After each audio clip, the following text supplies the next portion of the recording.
Hello everyone, welcome to Nayra study. अब आप सब कैसे हैं? आई होप कि आप सभी अच्छे होंगे और अपनी स्टडी को कंटिन्यू कर रहे होंगे। फ्रेंड्स, आज के वीडियो लेक्चर में जो आपका सब्जेक्ट हिंदी हो जाता है, इसके राजन सीरीज के बहुविकल्पीय प्रश्नों की सीरीज को कंटिन्यू करेंगे। जो आपकी ये सीरीज आज कंप्लीट हो जाएगी, यानी कि बहुविकल्पीय क्वेश्चंस की सीरीज जो है वो कंप्लीट हो जाएगी। ठीक है ना? तो चलते हैं आज की सीरीज का फर्स्ट नंबर क्वेश्चन देख लेते हैं।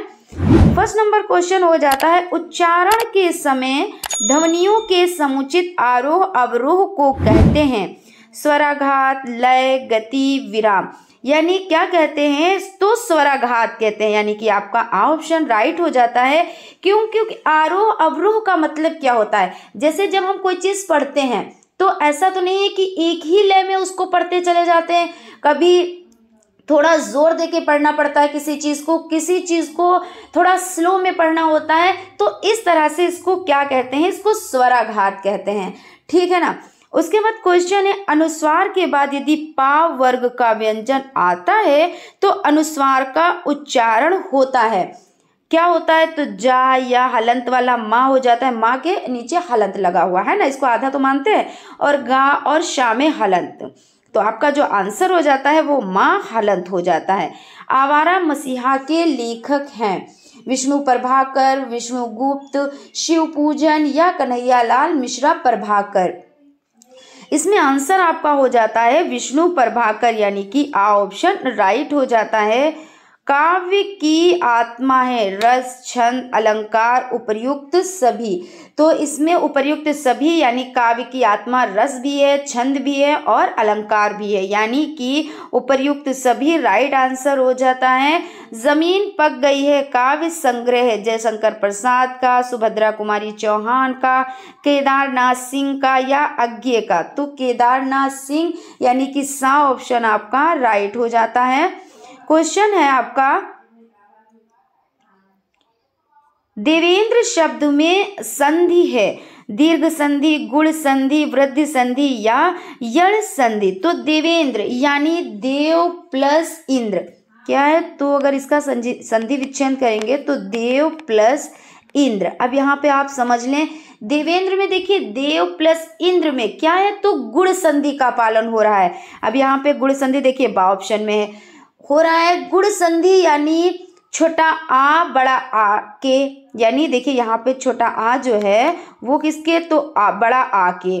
ठीक है ना? और छोटी ई बड़ी ई के मेल होने पर ए, छोटो ऊ और बड़ा ऊ का मेल होने पर ओ तथा ऋण का मेल होने पर अर हो जाता है। तो इस तरह से जो देवेंद्र है देव प्लस इंद्र, यानी यहाँ पे देखिए दा में ए की मात्रा, वा में ए की मात्रा, आधा ना और दा में रा, तो ये देवेंद्र है। ठीक है ना? तो इसमें क्या है? गुण संधि है, यानी देव प्लस इंद्र, वा में ए की मात्रा छोटी ई बन गई है ना। तो इस तरह से देवेंद्र हो जाता है, यानी ये गुण संधि हो जाती है। तुम अपने कार्य में सफल रहो। वाक्य किस प्रकार का वाक्य है? इच्छावाचक, संकेतवाचक, आज्ञावाचक या संदेहवाचक। तो सदा सुखी रहो या तुम अपने कार्य में सफल रहो, इस तरह से कुछ भी आता है तो वाक्य कैसा हो जाता है? तो वाक्य आपका हो जाता है इच्छावाचक। क्योंकि जब आप किसी को आशीर्वाद देंगे तो क्या जब आपकी इच्छा पे ही तो होता है ना आशीर्वाद देना, तो इसको क्या कहते हैं? इच्छावाचक। यहाँ तक आपका हो गया। इसमें देखिए क्या होता है, सदा सुखी रहो, जैसे कि अभी बताया, इच्छावाचक वो वाक्य होते हैं जिनके माध्यम से किसी इच्छा का या कामना का या आकांक्षा या आशीर्वाद, इन सब चीजों जो है ये सब चीजें व्यक्त होती हैं या व्यक्त किया जाता है। इस तरह से हो जाता है। अब यहाँ पे क्वेश्चन आपका हो जाता है, स्वच्छ शब्द का अर्थ है साफ सुथरा, छाती, कंधा या सुंदर आंख। तो साफ सुथरा यानी कि ऑप्शन आपका राइट हो जाता है।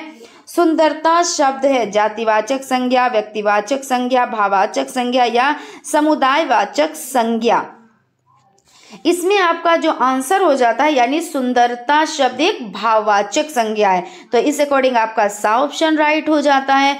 जिस शब्द में किसी भाव का बोध हो उसे भाववाचक संज्ञा कहते हैं, और भाववाचक संज्ञा से तात्पर्य उन शब्दों से है जो किसी वस्तु या पदार्थ की अवस्था, या दशा या भाव का बोध कराते हैं। तो इस तरह से भाववाचक संज्ञा हो जाती है। मेघदूत किस रचनाकार की कृति है? माँ की, भारवी की, कालिदास की या भास की? तो कालिदास की हो जाती है। सूर्योदय में कौन सी संधि हो जाती है?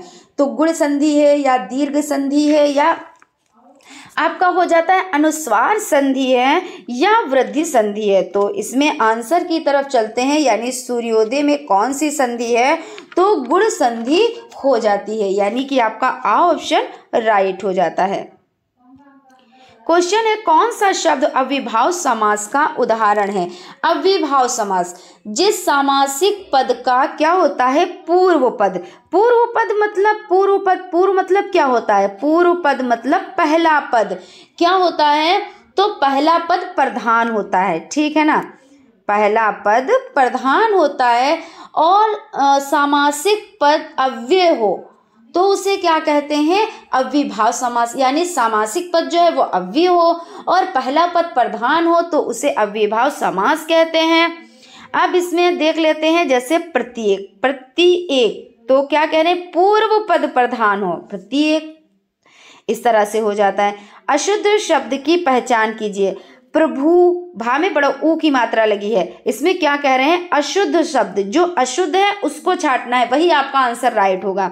देखिए, प्रणाम तो इसी तरह से लिखा जाएगा, प्रतिष्ठा भी ऐसे, प्रकांड भी, लेकिन प्रभु ऐसे नहीं लिखा जाएगा। प्रभु तो आपका छोटा ऊ की मात्रा लगती है ना, तो इस तरह से यही आपका आंसर राइट हो जाता है, यही यानी कि अशुद्ध लिखा हुआ है। शुद्ध वर्तनी वाले शब्द का चयन कीजिए। देखिए, आशीर्वाद यहाँ पे रा लगा हुआ है ज्यादातर, लेकिन लोग ऐसे ही आशीर्वाद लिखते हैं, लेकिन ये चीज गलत होती, ये लिखा जो इस तरह से लिखा है वो गलत है। अब यहाँ पे लिखा है आशीर्वाद, यानी छोटी ई की मात्रा लगी हुई है और रा शा पे लगा हुआ है, तो ये भी आपका गलत हो जाता है। यहाँ पे क्या कह रहे हैं? जो शुद्ध है उसको छांटना है। फिर आशीर्वाद, तो यहाँ पे छोटी ई की मात्रा लगी हुई है जबकि बड़ी ई की मात्रा लगी होनी चाहिए, है ना। अब जो दा ऑप्शन पे है, देखिए, बड़ा आ और शरीफे वाला शा में बड़ी ई की मात्रा, वा में आ की मात्रा और वा के ऊपर जो रा लगा हुआ है, यानी ये आपका सही हो जाता है। इस तरह से दा ऑप्शन आपका राइट हो जाता है। प्रत्युपकार शब्द में प्रयुक्त उपसर्ग की संख्या है 3, 2, 4, 1, तो इसमें 2 हो जाती है। प्रत्युपकार, प्रत्युप प्लस उपकार, है ना, तो 2 हो जाती है। रेखांकित शब्द में प्रयुक्त समास, अव्ययभाव समास, तत्पुरुष समास, कर्मधारय समास या बहुव्रीहि समास। तो रेखांकित शब्द में प्रयुक्त समास कौन सा हो जाता है? तो तत्पुरुष समास हो जाता है। शताब्दी एक्सप्रेस के समय पर पहुंचने की संभावना है, वाक्य किस प्रकार का है? तो क्या है कि शताब्दी एक्सप्रेस के समय पर पहुंचने की संभावना है, यानी संदेहवाचक, संदेह है। अब यहाँ पे है संदेहवाचक वाक्य किसको कहते हैं? वो वाक्य होते हैं जिनमें संदेह यानी शंका होती है कि भाई हो भी सकता है, नहीं भी, है ना, शंका के साथ बात करते हैं और अनुमान लगाया जाता है, क्योंकि अनुमान का मतलब ये होता है कि हो सकता है लेकिन ये भी हो सकता है, नहीं भी, भाई हम अनुमान लगा रहे हैं। ये तो है नहीं कि 2 और 2 4 होते हैं तो मतलब 4 होते हैं। अब जैसे हमने कहा कि गाड़ी आ रही है तो क्या कह सकते हैं? अनुमान लगा सकते हैं, किसी वजह से लेट भी हो सकती है, तो ये चीज हो जाती है। होने की संभावना होती है, जैसे आज वर्षा हो सकती है। अब वर्षा हो सकती है कहा गया है, ये नहीं कि वर्षा हो रही है। अनुमान है, हो सकता है हो जाए और हो सकता है नहीं भी हो, तो इस तरह से संदेहवाचक हो जाता है। सा ऑप्शन आपका राइट हो जाता है। शुद्ध वर्तनी वाले शब्द का चयन कीजिए। उपरियुक्त, उपरयुक्त, उपरोक्त, उपरोक्त, यानी यहाँ पे छोटा ऊ की मात्रा लगी, यहाँ पे छोटा ऊ है और रा में ओ की मात्रा आधा था और उपरोक्त तो कहीं नहीं होता, उपरोक्त होता है ना, तो यानी कि बा ऑप्शन आपका राइट हो जाता है। पुरस्कार कहानी के लेखक हैं प्रेमचंद, या आपका हो जाता है महादेवी वर्मा, जयशंकर प्रसाद या बालकृष्ण भट्ट। तो पुरस्कार कहानी के जो लेखक हो जाते हैं वो हो जाते हैं जयशंकर प्रसाद जी, यानी कि आपका सा ऑप्शन राइट है। सुगम शब्द का विलोम है, तो सुगम शब्द का विलोम सूक्ष्म है, विषाद है, दुर्गम है या नीरस है, तो दुर्गम हो जाता है। रविंद्र शब्द में संधि है, गुण संधि है, दीर्घ संधि है, यड़ संधि है या वृद्धि संधि है। तो रविंद्र में कौन सी संधि है? तो दीर्घ संधि हो जाती है। जयशंकर प्रसाद की रचना है, तो जयशंकर प्रसाद की रचना कामायनी है या साकेत, प्रियप्रवास और पल्लव। तो जयशंकर प्रसाद की रचना कामायनी हो जाती है। दुर्बल को ना सताइए जाकी मोटी हाय, उपर्युक्त पंक्ति के रचनाकार हैं कबीरदास जी, रहीमदास जी, सूरदास जी, नंददास जी।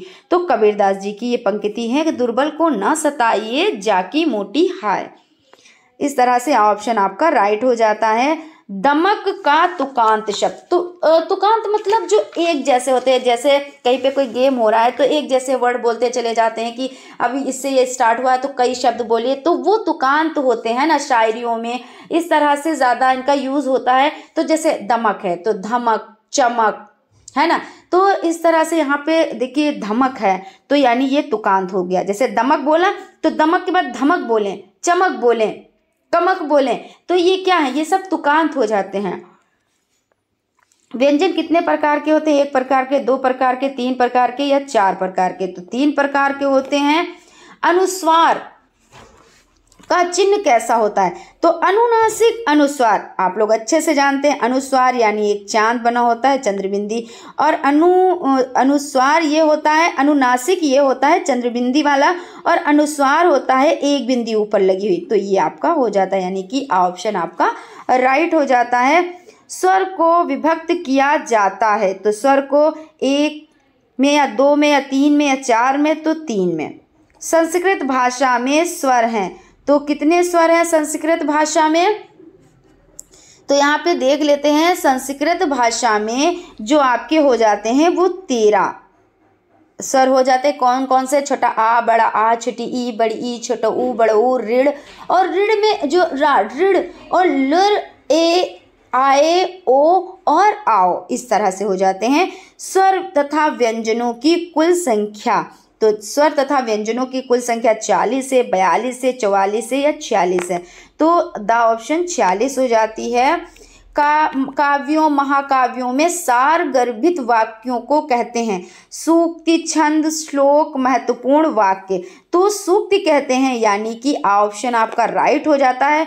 हितम मनोहारी चा दुर्लभम वचा, सूक्ति किस काव्य की है? कुमार संभवम, रामायणम, शिशुपाल वधम या किरातार्जुनियम? तो द ऑप्शन यानी किरातार्जुनियम हो जाता है। विश्व साहित्य के इतिहास में सबसे बड़ा महाकाव्य? रामायण, महाभारत, गीता, श्री भगवत गीता। तो इस तरह यहाँ पे तो द ऑप्शन दिए हुए हैं, लेकिन आंसर जो आपका हो जाता है वो महाभारत हो जाता है। ये वेद व्यास जी की रचना है। ये किस भाषा में? तो संस्कृत। तो महाभारत इतिहास का सबसे बड़ा महाकाव्य हो जाता है। श्री भगवत गीता के अनुसार मनुष्य का अधिकार है आत्मा पर, कर्म करने पर, इच्छा पर और फल पर। तो कर्म करने पर यानी कर्म करें और फल की इच्छा ना करें, है ना, वही चीज तो हो जाती है। निम्नलिखित में से एक कर्मेंद्रिय है? वाक, स्वर, घ्राण, चक्षु। तो वाक हो जाता है, यानी आ ऑप्शन। हलंत का चिन्ह है, हलंत का देखिए ऐसे ही, जैसे आपने का के नीचे ऐसे लगा दिया, चा पे ऐसे लगा दिया, तो यही तो चिन्ह है। तो इस तरह से बा ऑप्शन आपका राइट हो जाता है। माँ, इसमें माँ के नीचे लगा प्रतीत है, तो ये जो माँ के नीचे देखिए वही चीज जो अभी आपका जो पहला वो क्वेश्चन ऊपर वाला क्वेश्चन था अभी जो पढ़ा, तो वो देखिए इसी तरह से तो है ना। तो ये क्या है? ये हलंत है, तो यहाँ पे बा ऑप्शन राइट हो जाएगा। क्या भूलूं क्या याद करूं? ये क्या है? कि आत्मकथा है, नाटक है, कहानी है, उपन्यास है। तो क्या भूलूं क्या याद करूं ये आत्मकथा है। ये किसकी आत्मकथा है? तो हरिवंश राय बच्चन जी की है। क्वेश्चन आपका हो जाता है, प्रसिद्ध आत्मकथा लेखक हैं हरिवंश राय बच्चन, राहुल साकृत्यायन, पांडेयजन शर्मा और सभी। तो यानी जो सभी हैं यानी ये सभी आत्मकथा लेखक हैं, तो इस तरह से ये सभी हो जाते हैं। नीड़ का निर्माण फिर से क्या है? जीवनी है, उपन्यास है, कहानी है या आत्मकथा है? तो आत्मकथा यानी द ऑप्शन आपका राइट हो जाता है। आकाशदीप के लेखक कौन हैं? तो जयशंकर प्रसाद, प्रेमचंद्र, हरिश्चंद्र या मोहन राकेश। तो जयशंकर प्रसाद जी हो जाते हैं, यानी कि आ ऑप्शन आपका राइट हो जाता है। मधुशाला, मधुबाला, मधुकलश के रचनाकार हैं? हरिवंश राय बच्चन, प्रेमचंद्र, अज्ञे, तुलसीदास। तो हरिवंश राय बच्चन जी हो जाते हैं, यानी कि ऑप्शन आपका राइट हो जाता है। कनुप्रिया के रचनाकार हैं? प्रेमचंद, धर्मवीर भारती, अज्ञे, मोहन, राकेश। तो धर्मवीर भारती यानी कि बा ऑप्शन आपका राइट हो जाता है। विसर्ग का चिन्ह है? विसर्ग का चिन्ह देखिए इस तरह से लगाया जाता है ना, तो यानी कि आपका ऑप्शन राइट हो जाता है। चिंतामणि के लेखक? रामचंद्र शुक्ल, अज्ञे, जयशंकर प्रसाद, जैनेन्द्र। तो रामचंद्र शुक्ल यानी कि ऑप्शन आपका राइट हो जाता है। रानी केतकी की कहानी के रचनाकार हैं? इंशाअल्लाह का, प्रेमचंद्र, जयशंकर प्रसाद, अज्ञे। तो इंशाअल्लाह का यानी कि ऑप्शन आपका राइट हो जाता है। गुनाहों के देवता उपन्यास के लेखक हैं? मोहन, राकेश, धर्मवीर भारती, जयशंकर प्रसाद, अज्ञे। तो धर्मवीर भारती सबसे पहले 1959 में प्रकाशित हुई, ठीक है ना, गुनाहों का देवता। ठेले पर हिमालय निबंध के लेखक हैं? तो धर्मवीर भारती, भारतेंदु हरिश्चंद्र, अज्ञे, मोहन, राकेश। तो धर्मवीर भारती यानी कि ऑप्शन आपका राइट हो जाता है। हिंदी गद्य की विधा है? नाटक, उपन्यास, कहानी, उपर्युक्त सभी। तो उपर्युक्त सभी यानी कि द ऑप्शन आपका राइट हो जाता है। इस तरह से यहाँ पर आपका ये सेशन कंप्लीट हो जाता है और यहाँ पर आपके बहुविकल्पीय टाइप क्वेश्चंस कंप्लीट हो जाते हैं। इसके बाद आप लोग क्वेश्चंस की सीरीज को देखेंगे। आई होप आप लोगों को सेशन अच्छा लगा होगा। अगर सेशन अच्छा लगा तो एक लाइक ज़रूर करें और अगर अभी तक आप लोगों ने चैनल को सब्सक्राइब नहीं किया है तो प्लीज़ सब्सक्राइब कर लें। Thank you.